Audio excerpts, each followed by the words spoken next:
नजर दोष लागलाय हे आपल्या घराला हे कसं ओळखायचं पहिलं बरं. आणि त्याच्यावर काय उपाय आहेत?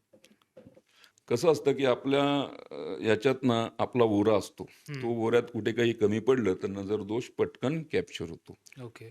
मग आपली होत आलेली कामं न होणं, एखादं खूप चांगलं आपण ओपनिंग केलंय, घराची वास्तुशांती केली, लोकांना बोलवलंय, नंतर घरात उगीचच वाद होणं, कुठे बाहेर आपल्याला समारंभाला जायचं असेल, तर नवरा-बायको चिड होणं, हं, डोकं जड होणं किंवा हं. कुठल्याही कार्यशक्ती, कामच मूडच नाहीये, असंच कार्यशक्ती संपणं. तेव्हा आपल्याला समजायचं, की नजर दोष आहे. लागतोच लागतो. तर यासाठी आता जे उपाय तुम्ही जे म्हणताय, हं, त्यात आपल्या भारतीय पुरातन अथर्व वेदापासून यात एक खूप महत्त्वाचा उपाय दिलेला आहे. हं, तर आता खरं काय होतं, की नजर दोष हा सगळ्यात जास्त स्त्रियांना लागतो. कारण की हं. त्यात जलतत्वाचं प्रमाण जास्त असतं. बरं. अग्नितत्वाचं प्रमाण कमी कमी असतं. असतं. तर अशा बऱ्याच वनस्पती आहे वेगवेगळ्या, तर हं, त्यामुळे नजर दोष लागणार नाही. बरं. तर अपामार्ग एक वनस्पती आहे, सहदेवी आहे, तगर आहे, करंज आहे, अर्जुन आहे.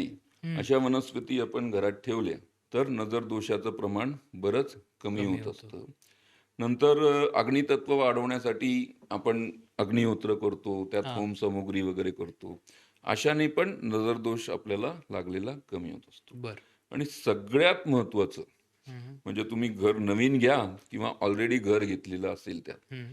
त्या तारा देवी जी दशमहाविद्यावती हो, हो. 2 नंबरची देवी असं म्हणतात. त्यांची पूजा हं. ही घरात करून घेणं खूप महत्त्वाचं महत्वाचं असतं. असतं.